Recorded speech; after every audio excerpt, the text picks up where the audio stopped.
কি করতে পারি এই দিন, এই দিন অক্ষয় তৃতীয়ার দিনে কি কি করা যেতে, মানে সকাল থেকে উঠে কি করবো মহারাজ আমরা যদি বলি।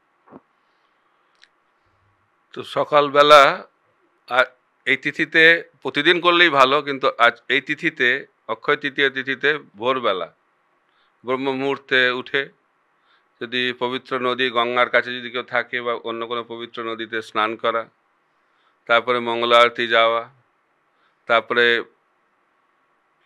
ভগবানের দিব্য নাম হরে কৃষ্ণ কৃষ্ণ কৃষ্ণ হরে হরে, হরে রাম রাম রাম হরে হরে, এটা হচ্ছে কলিযুগের যুগধর্ম। সেই হরিনাম করা, শাস্ত্র অধ্যয়ন করা, শাস্ত্র শ্রবণ করা। যারা গৃহস্থ গৃহে আছেন তারা ব্রাহ্মণদেরকে বৈষ্ণবদেরকে ভোজন করান, তাদেরকে দান করুন, মন্দিরে দান করুন, মন্দির দর্শন করুন। তো এইভাবে সারাদিন বিভিন্ন আধ্যাত্মিক কার্যে যদি আমরা যুক্ত থাকি তাহলে কি হবে, এই দিনটা অক্ষয় হয়ে যাবে। আর যেহেতু এটা অক্ষয় তিথি, তো এই দিনে যদি আমরা ভক্তিমূলক কার্য করি তাহলে তার অক্ষয় ফল আমরা লাভ করব। তো আমরা শুনছিলাম কিভাবে পুণ্য করলে পুণ্য আমাদের সঙ্গে যাবে, পাপ করলে সেটা আমাদের সঙ্গে যাবে, কিন্তু ভক্তি করলে কি যাবে? ওটাও যাবে। তো পুণ্য করলে ঊর্ধ্বলোকে যাব, পাপ করলে নিম্ন লোকে যাব, আর ভক্তি করলে বৈকুণ্ঠ লোকে যাব। তো বৈকুণ্ঠ লোকে যাওয়া মানে সেখানে অনন্তকাল ধরে আমরা থাকতে পারবো, অক্ষয় হয়ে যাবে। তো আজকের শুভ তিথিতে অক্ষয় তৃতীয়াতে যদি মন্দিরের উদ্দেশ্যে দান করা হয় খুব ভালো।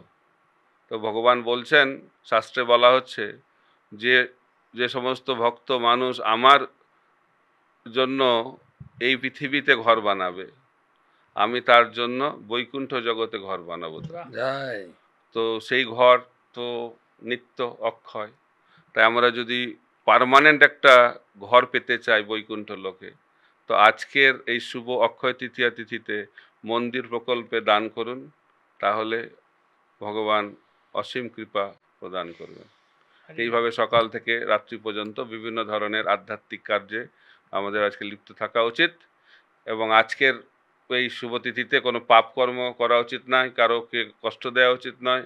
তো আমরা সকলের ভালো চিন্তা করা এবং বিভিন্ন ধরনের শুভকর্ম, ভক্তিমূলক কর্মে যদি আমরা যুক্ত থাকি তাহলে অক্ষয় তৃতীয়া খুব আমরা ভালোভাবে পালন করব এবং তার অক্ষয় ফল আমরা লাভ করব।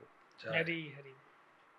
তো অক্ষয় তৃতীয়ার দিন কি কি করতে হবে মহারাজ আমাদের ক্লিয়ার করলে, একদম ক্লিয়ারলি বলে দিলেন। অক্ষয় তৃতীয়ার দিন কি করা যাবে না,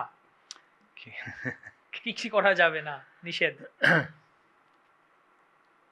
প্রকৃতপক্ষে আমরা শুনেছি ভক্তি বিজয় ভগবত স্বামী মহারাজের শ্রীমুখ থেকে, উনি বলেছেন গীত শ্লোক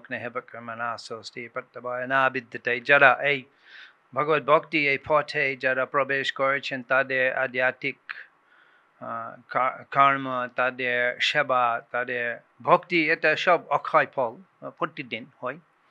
এবং বিশেষ করে আমরা সেই দিন সেই অক্ষয় তিথিতে আমরা তখন বিশেষ কর্ম করতে পারি। বিশেষ করে যদি কোনো বড় পরিকল্পনা প্রজেক্ট সেই দিন শুরু করে খুবই ভালো। বা আপনারাও সেই দিন শ্রী মায়াপুর চন্দ্রোদয় মন্দির টেম্পল অফ ভেদিক প্ল্যানেটারিয়াম সেই দিন বড় একটা দান করবেন। এটা আচার্যদের ইচ্ছে সম্পূর্ণ হবে। এবং আমরা সেই দিনও কিছু গীতা স্পন্সর করতে পারবো, সেই দিন বিশেষ করে খুব ভালো হবে। এবার কি করা উচিত নয়, যে আমরা যে পাপ করা উচিত নয় সেই দিন বিশেষ করে। সেই জন্য আমাদের এখানে ইস্কন মায়াপুরেও আমরা এখানে একটা গুরুকুল আছে যেখানে ঋষিপুত্রগণ তাদের শিখছেন এইসব জ্যোতিষ বিজ্ঞান, কি দিন কি করা উচিত, কি করা উচিত নয়। এবং এভাবে আমাদের জীবন, মানব জীবন অনেক সুন্দর হতে পারে। শ্রী চৈতন্য মহাপ্রভু নিজেই বৃন্দাবন দাস ঠাকুর বলছেন, উনি যজ্ঞ পবিত্র অনুষ্ঠান শুভ দিনে, শুভ মাসে, শুভ দিনে, শুভক্ষণ ধরে যজ্ঞ সূত্র দলেরেন গৌরাঙ্গ শ্রীহরি, যে কোনো সময় না, বিশেষ দিন, এবং যারা জ্যোতিষ শাস্ত্র জানেন ভালো করে তাদের জিজ্ঞেস করবো কখন করা উচিত।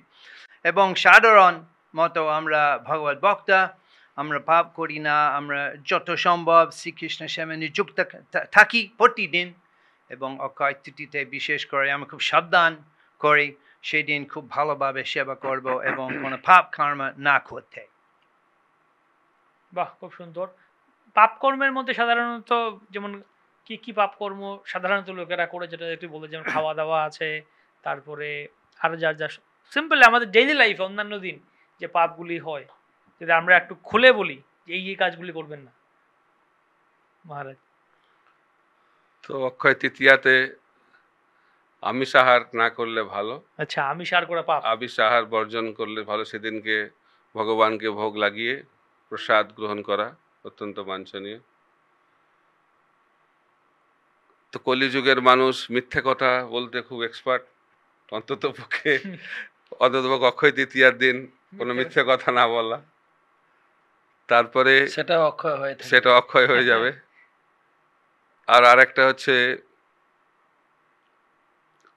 পাপের যে সংজ্ঞা, এখন মানুষ সেটা ভুলে গেছে। তো অনেকে বলে যে আমি যেটা মনে করি পাপ সেটা পাপ, আমি যদি মনে না করি তাহলে সেটা পাপ নয়। এটা একটা নতুন দর্শন, ফিলোসফি এখন খুব জনপ্রিয়তা লাভ করেছে। তো পাপ মানে কি, যেটা হচ্ছে শাস্ত্র বহির্ভূত, শাস্ত্রে যেটা নিষিদ্ধ করা হয়েছে। তো সেই সমস্ত কার্যগুলি যদি আমরা আজকে এই অক্ষয় তৃতীয়াতে না করি তাহলে আমরা বিশেষ কৃপা লাভ করব। তো বলা হয়েছে শাস্ত্রে কলিযুগে 4টি পাপের স্তম্ভ: আমিষ আহার, নেশা, জুয়া এবং অবৈধ যৌন সঙ্গ। তো এই 4টি কার্য কোনো সময় করা উচিত নয়, কিন্তু অন্ততপক্ষে আজকে এই শুভ তিথিতে অক্ষয় তৃতীয়াতে যদি আমরা প্রতিজ্ঞা করি আজ থেকে আমরা এই 4টি পাপ কর্ম থেকে দূরে থাকব, তাহলে ভগবান তাকে অসীম কৃপা বর্ষণ করবে। তাহলে আমরা এই কথাগুলো শুনলাম মহারাজের কাছ থেকে, যে কি কি পাপ কর্ম করা, মিথ্যা বলা, চুরি করা, তারপর ছলনা করা, বা মনে মনে মানসিকভাবে মহারাজ যেটা বললেন মানসিক পবিত্রতা বজায় রাখা, মনে মনে কোনো পাপ আচরণ বা পাপ চিন্তা না করা, সেগুলির মাধ্যমে আমরা এই দিনটাকে সুন্দর করে। আর একটা জিনিস আছে অক্ষয় তৃতীয়ায়, যে পুরো দিনটাই হচ্ছে পবিত্র তিথি। সাধারণত কি হয় যে সময় থাকে, মুহূর্ত, বিবাহের মুহূর্ত, কিন্তু অক্ষয় তৃতীয়া পুরো দিনে, ওখানে কোনো মুহূর্ত বলে কিছু নেই। অক্ষয় তৃতীয়া একটা বিশেষ গুরুত্বপূর্ণ দিন।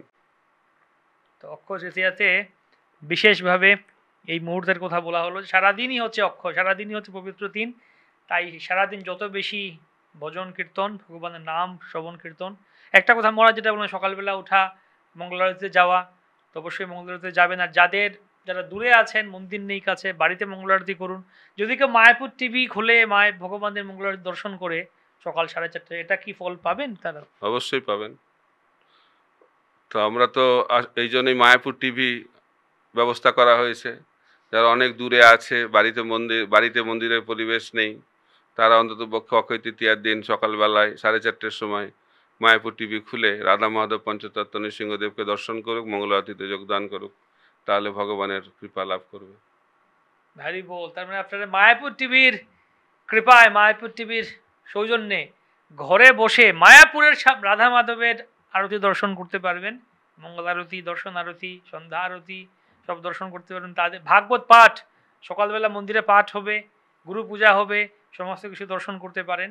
তাই প্রতিদিন এটা হয় মায়াপুর টিভির মাধ্যমে। আপনারা মায়াপুর.tv ওয়েবসাইটে গিয়েও দেখতে পারেন, বা মায়াপুর টিভি ফেসবুক পেজ আছে, মায়াপুর টিভি ইউটিউব আছে, সার্চ করবেন। প্রতিদিন লাইভ দেখানো হয় সমস্ত কিছু। ঘরে বসে এত সুযোগ, যারা অসুস্থ আছেন তারাও ঘরে বসে দেখতে পারেন।